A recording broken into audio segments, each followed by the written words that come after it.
Hello everyone, in this video I'll be translating and summarizing the latest Urdu broadcast by Imran Riaz Khan to make it accessible for our English-speaking audience. Let's go through the key developments and insights in Imran Riaz Khan's words. The details of the verdict have now come forward. The verdict that was given regarding May 9 against the leaders of Pakistan Tehreek-e-Insaf. And this verdict, coming from Lahore, is a very strange one from the anti-terrorism court. There are such bizarre things written in it that I was astonished while reading them. In fact, inside this verdict, the judge has even included a reference from Google explaining what the secret police is and how it works. It even says that the secret police take action not only against political parties opposed to the government, but also against the government's political rivals. When you read the overall text of this verdict, you realize that this is not the work of a judge. Someone else must have inserted this content. There is in fact a rather amusing paragraph in it. Let me read a bit for you. You will really enjoy it. It says, "They literally asked their leader Imran Khan as their red line in each and every rally and gathering." It says that in every rally and gathering, PTI members declare their leader as their red line. It sounds as if the verdict is praising Imran Khan. And indeed, there is no doubt that the workers and supporters of PTI take the advice and command of their leader, Imran Khan, as a sacred one. They follow it properly, they consider it a respected order, and they believe their leader is their red line. Even their rivals know very well that PTI's workers and supporters love their political leader as if he is a mystical figure. The accused president under investigation never thinks of disobeying the command and direction of Imran Khan. Such things are written in this verdict, things I can't imagine a judge would normally write. When you read this paragraph and others, you're surprised to see such praises of Imran Khan, stating how much his followers obey and revere him. That's a great achievement for any leader, to have followers who treat his every word as a red line. But why would a judge write this in a verdict? Normally such language comes from somewhere else. Furthermore, regarding the star witnesses, there are also strange statements in the verdict.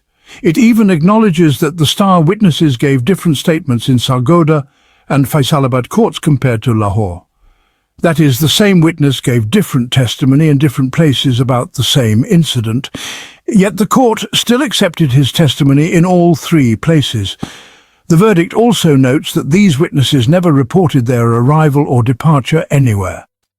Coincidentally, neither of them had a mobile phone or any device to provide audio or video evidence.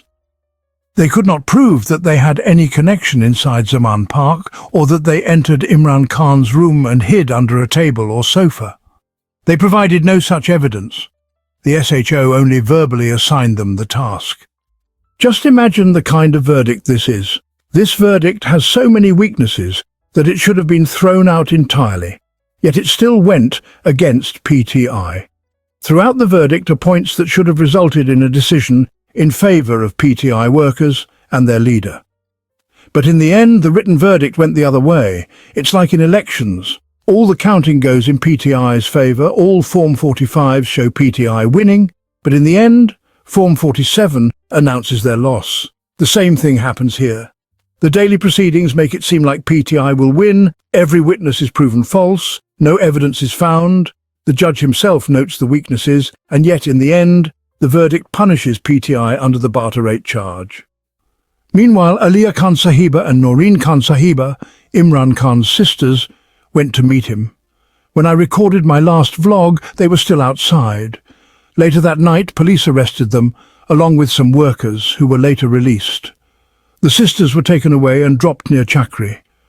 This has become a routine. They arrest Imran Khan's sisters, drive them around, then drop them off 100 kilometers away. Yet every time the sisters face arrest bravely, without any fear. Imran Khan and his family have faced difficult times with courage and dignity, something PMLN and PPP leaders have never shown. Neither Zardari nor the Sharifs have ever displayed such bravery. The Bhutto family, yes. Zulfikar Ali Bhutto, Benazir Bhutto, Murtaza Bhutto, Shanawaz Bhutto, they were brave. But the Zardari family served their jail terms with privileges. The Sharif family did the same.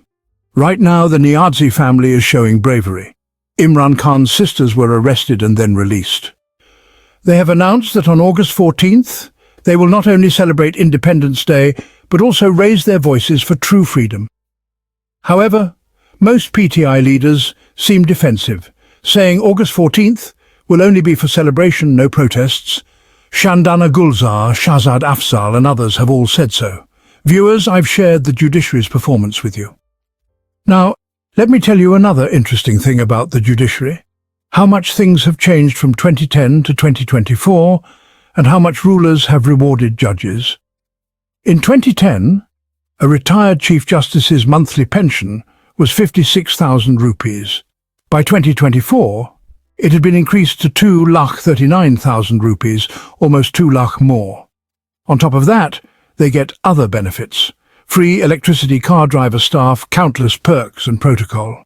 In 2014, their salary was raised to 9 lakh rupees in 2016, their pension to 1.1 million during Nawaz Sharif's government.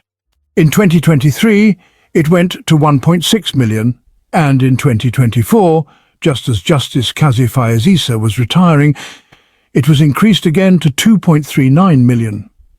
If a judge dies, his widow gets 300 litres of petrol per month, 2,000 units of free electricity, no income tax and the same pension.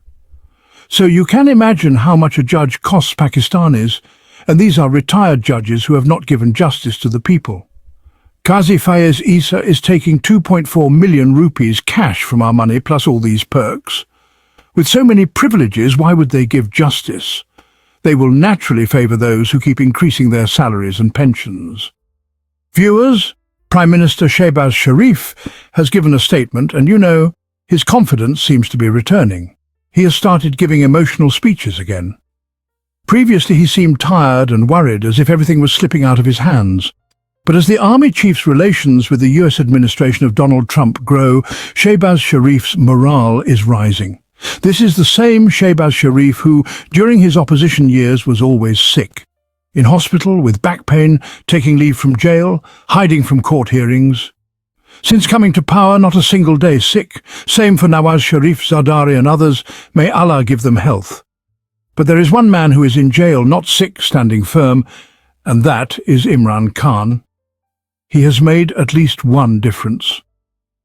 Now, Prime Minister Shahbaz Sharif says that after May 6th and 10th, a new Pakistan has come into being, and that no enemy can snatch even a single drop of water from us.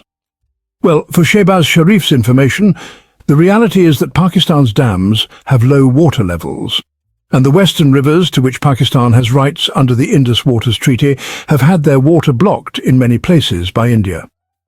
Pakistan has repeatedly complained about this, and as a result, the water levels in our dams have decreased. You're talking about a single drop, but in reality, India stops thousands of cusecs of water whenever it feels like it. Pakistan needs a proper arrangement to deal with this.